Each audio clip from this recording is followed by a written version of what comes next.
Hello everyone and welcome. Here we are to discuss about quadrilateral. What is quadrilateral? And will be defined here. And there are different kinds of quadrilateral. These are, we call them special quadrilateral. So under this lesson, we will see each and every type of quadrilateral. But first of all, let us start from triangle.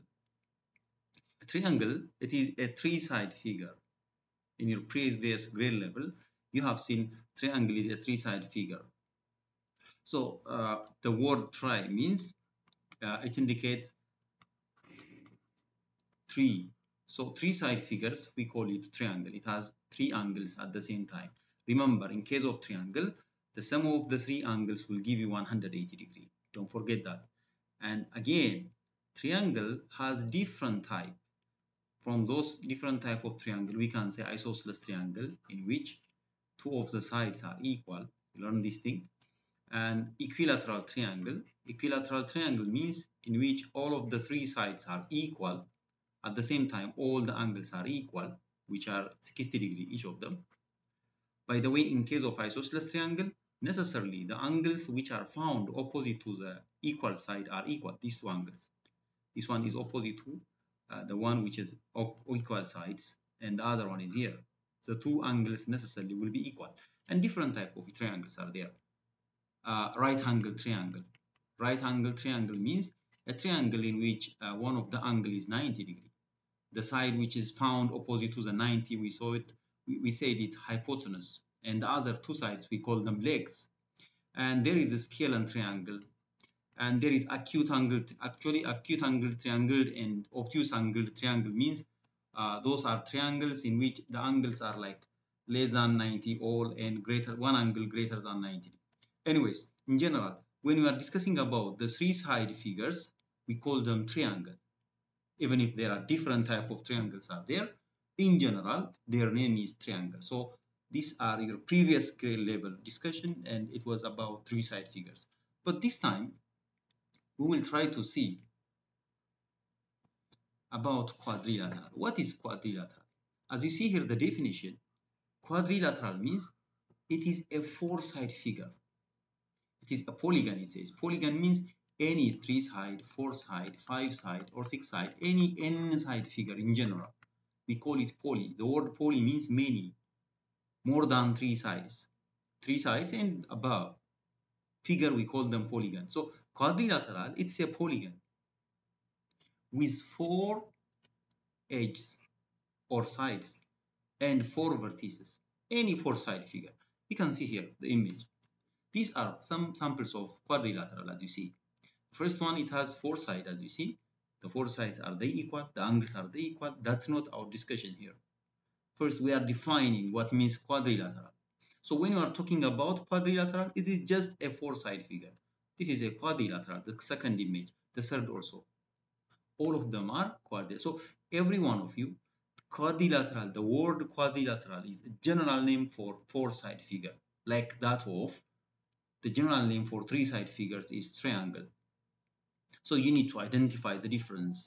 Triangle for three-side figures, quadrilateral for four-side figures, pentagon for five-side figures, hexagon, heptagon or septagon sometimes for seven-side figures, octagon, nonagon, decagon until 10. These are the name of the general name of three-side, four-side, until 10-side figures. So anyways, our focus here, we are talking about quadrilateral. It is a four-side figure. But quadrilaterals have different categories. So this time, we are going to see the special quadrilaterals. The first one, it is parallelogram. What is parallelogram? Parallelogram, as you see, it is a four-side figure here. It is a four-side figure, but there are some properties you need to memorize. The first one, diagonals of parallelogram bisect each other. The word bisect, you need to know. First of all, diagonal means the line which will be drawn from one of the vertex to the other opposite vertex. This line is, we call it diagonal. And here also, another diagonal we can draw from one angle to the opposite angle. This line, the two lines, we call them diagonal. Okay, a given four-side figure possibly can have two diagonals only. It cannot have more than two diagonals. Now, in case of parallelogram, these two diagonals, as you see, they cross each other. They meet at a point here, E. This point is the intersection point or the concurrency point. So when they cross each other, they will cut themselves equal. The distance from D until E, it is equal to the distance from E to B. Again, the distance from A to E is equal to the distance from E to C. So that the first point that we have to know is the diagonals of a parallelogram bisect each other. So the word bisect, it should not be vague for you. Bisect means cut equally, cut in half each other. The second one, opposite sides of parallelogram are congruent. Like the side DC, it is congruent to the side AB. Congruent means equal. And the other, side AD is equal to side BC. Not only congruent, at the same time, they are parallel. This side is parallel to this side, like AB is parallel to DC. What does it mean, parallel? They will never vary their gap. The gap between them is always constant. For example, the distance between here, if it is 10, anywhere if you measure, the distance between them will be 10 centimeters. So that they will go at equal distance. That means parallel. So in case of parallelogram, every one of you need to remember, in case of parallelogram, or when we are discussing about parallelogram, the opposite sides are parallel and at the same time congruent. The third point, opposite angles of parallelogram are congruent. Again, main point here. For example, angle D, it is opposite to angle B. They are equal. The whole angle means when you are talking about angle D, it's here, and angle B is here. They are equal. And angle A, also it is congruent to angle C. This is a special property of parallelogram. And the other point, each diagonal bisects the parallelogram into two congruent triangles. What does that mean? If you are considering one of the diagonal only, for example, let me draw this diagonal, look here, the diagonal DB. This diagonal, it will divide the parallelogram into two triangles, which are congruent. The upper triangle is this one, here it is, and the lower triangle down here. The two triangles, necessarily, they are congruent triangles. Even the other diagonal at the same time. The other diagonal means diagonal AC. It will divide the parallelogram into two congruent triangles. So that this is another special property of parallelogram. Also, here is another special point. In case of parallelogram, adjacent angles. Adjacent means consecutive angles. Some books, they call them consecutive. Consecutive means one after. For example, this angle with this one. Together, they will give us 180. They are supplementary. They will be added and give us 180 degrees. So consecutive angles or adjacent angles are supplementary. This angle with this one, and not necessarily the two only. This one with this one also. They are one after, consecutive. And even these two together. This one with this one. If we name the angle, just to make it clear for you, let us name the angle. For example, here the lower angle, let's say it A. This one, let's say it B. And this one, let's say it's C. This one, let's say it D. At this point now, B is equal to D. Angle B is equal to angle D. The reason, because they are opposite angles. And angle A also congruent to with angle C, don't forget that. But this point, what I'm mentioning, angle B plus angle A. See, let me write it.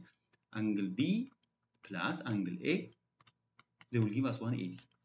Not only that, even B with C, because they are adjacent neighborhood angles. So angle B plus angle C is equal to, again, still 180 degrees. Angle C with angle D also the same manner. So what kind of question will be asked? Look here in the image. Here there are two adjacent angles. It's a parallelogram already given to you. The first angle is angle A, which is represented by 2x. The second angle is angle B, which is represented by 3x. So we need to find the value of x. So first, these two angles are adjacent, so we'll add them. 2x plus 3x is equal to 180. That means 5x, when we add them, is equal to 180. When you divide both sides by 5, you will get the value of x is equal to 36. So what do we apply? adjacent angles of parallelogram are supplementary. Supplementary means the sum together they should give us 180 degrees. And look the other example here. Here the opposite angles are given to you. One of the angle is 85, the other one is x plus 25. If they are opposite, they are equal. So I can write x plus 25 is equal to 85. Then shift the 25 to the other side. So the x value will be subtracted, and it's going to be 60. We got it. So this kind of technical problem or questions you may be asked, but don't forget the properties of parallelogram. Opposite sides are parallel and congruent at the same time. Second property, opposite angles also congruent. Any opposite angles. Remember, no, I didn't say adjacent angles. Opposite angles are congruent. Thirdly, consecutive or adjacent angles are supplementary. Diagonals bisect each other, and one of the diagonal divide the parallelogram into two congruent triangles. These are the properties of parallelogram. That is the first special quadrilateral. The second one, it's rhombus. Rhombus again. Rhombus, look here. Rhombus has all the properties of quadrilateral. What does that mean? It has four sides, it has four vertices, and the sum of the whole, the four angle is 360. By the way, even a parallelogram, all the angle together 360. In general, any four side figure, the sum of the interior angle will give us 360. So rhombus, it will fulfill the properties of quadrilateral, obvious. But not only that, rhombus has all the properties of parallelogram. Don't forget this. What we mentioned previously for parallelogram, it works for rhombus. But rhombus, it has two additional properties. What are the additional properties? Look here. In addition to the properties of parallelogram, in rhombus, four congruent sides. That means all the sides are congruent in rhombus. But in parallelogram, we didn't say all sides are equal. We said opposite sides only equal. But in case of rhombus, all the sides equal. Not only that, in rhombus, the diagonals are perpendicular. They will bisect each other, as you see here in the image. Look, the upper part here and the lower part here, they are equal. Here, the left hand and the right hand, they are equal. Because the diagonal bisect, cut equally. But they make again 90 degrees. Perpendicular means when they cross each other, they will make 90 degrees. But in case of parallelogram, that doesn't work. So these are generally properties of rhombus. So every one of you, when you are thinking of rhombus, what it should come in your mind? Like first, parallelogram. Everything what you said for parallelogram, it works for rhombus. Opposite sides are parallel and congruent. Adjacent angles are supplementary. Diagonals bisect each other. Everything it works for rhombus. But in addition to that, all sides equal. The diagonals are perpendicular. Keep this in your mind. Additional property for rhombus. The next one is rectangle. Again, rectangle, it has all the properties of parallelogram. And it has all the properties of quadrilateral. What does that mean? Opposite sides are parallel, and opposite sides are congruent, and opposite angles are congruent, and consecutive angles are supplementary. Diagonal bisect each other. These are the properties of parallelogram. All of them, it works for rectangle. But additionally, plus, these are additional points. One, all angles are right angle. Each of the angles, 90 degrees. In case of rectangle, this property doesn't work for rhombus. It doesn't work for rectangle. But for rhombus and for parallelogram, it doesn't work. But for rectangle, each angle 90 degrees, it works. In addition to that, the second property, diagonals are congruent. You see, in case of rectangle, diagonals are congruent. What does that mean? The whole length is here, and the whole length, they are equal. Remember, in case of parallelogram, we didn't say the whole diagonal equal. This diagonal and this diagonal, we didn't say they are equal. Simply, they will bisect. But in case of rectangle, diagonals are congruent. So please try to relate the difference between parallelogram, rhombus, and rectangle. Rectangle, the two properties additional, each angle 90 and diagonals congruent. But in case of rhombus, what are the additional properties? Each sides are equal and diagonals are perpendicular. Keep this in your mind. Finally, square. When you come to square, square is perfect one. A square is a parallelogram, it is a rectangle, it is a rhombus, it has all those characteristics. Everything you can find it in square. That means it has all four sides congruent, we can call it is equilateral quadrilateral. Equilateral.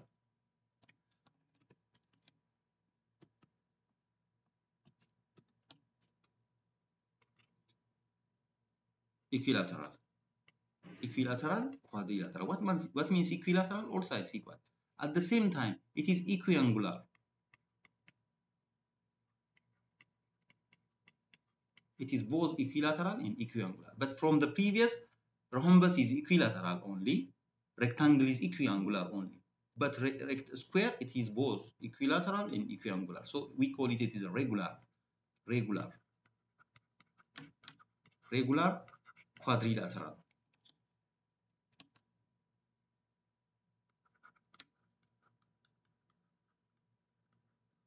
Which one? The square one. So everything what you mentioned for rhombus, what you mentioned for rectangle, what you mentioned for parallelogram, it works for rectangle. So I mean square. Square is everything, but no one can be square. None of them can be square. But rectangle can be parallelogram. Don't forget in the previous, rectangle can be parallelogram because it fulfilled all the properties of parallelogram. Rectangle can be parallelogram, and also rhombus can be parallelogram. But parallelogram cannot be any of them. And rhombus cannot be rectangle. And rectangle also cannot be rhombus. Here are the general property. Look here. Generally, this is our conclusion for today. When you are talking about rectangle, square, look the square box. The square box. The square is here. This box. What are they? What does it say? All sides equal? Yes. Tick. Opposite sides are equal. Opposite sides are parallel. All angles are equal. Opposite angles are equal. Sum of adjacent angle 180 bisect each other, the diagonals, and also perpendicular. Everything for a square perfect. But rectangle, what does it doesn't fulfill? I mean, what are the points that it doesn't fulfill? Rectangle. All sides equal doesn't work, you see. And another one, diagonals perpendicular doesn't work for rectangle, but everything it works. When you come to rhombus, I mean parallelogram, there are three things or 3 points that doesn't fulfill. What are they? All sides equal, all angles are equal, and diagonals perpendicular, it doesn't work for parallelogram. 3 points. It fails by 3 points. But rhombus, it fails by one thing. What is that? All angles are equal, doesn't work. Trapezium. Trapezium, we didn't discuss, it's here. Trapezium, it is poor because it has only one parallel side. One pair of opposite sides are parallel, as you see. Just side AB is parallel to side DC. Only this thing, what you know. It is a four-side figure, of course. The sum of all the angles 360, sure. But in addition to that, here it is another point. The sum, you see, sum of angles, sum of angle pairs. Between what? Between parallel lines. That means, look, one of the parallel line is AB, the other parallel line is DC. So there are angles here between the two. Angle A and angle D, together 180 degrees. And the other, angle B and angle C, together they will give us 180. We cannot conclude adjacent angles in general because, for example, this 100 degree and 122, they are adjacent. But we cannot say adjacent because the two together doesn't give us 180. But which angles will give us 180? The one it says, look, sum of angles, angle pairs between what? Parallel lines. So remember this. So in case of trapezium, it has only one pair of opposite sides parallel. The other sides will be non-parallel side. So when you come to trapezium, everything fails. Everything cross. Only opposite sides are parallel, like only one pair of opposite sides parallel. The other thing, we didn't mention it. You can see the area. How does it look? In case of rectangle, length times breadth. In case of square, if one side A square. In case of parallelogram, length times height. In case of rhombus, half times diagonal 2. This also deeply when we are discussing it comes. But for the time being, we have seen special quadrilateral. Those are rectangle. I mean, we start from parallelogram, then we go to rhombus, then rectangle, then square. Try to compare and contrast this. But trapezium, don't worry. It has only one property, so it will not be a confusion. So please try to subscribe my channel and watch me. Have a nice time.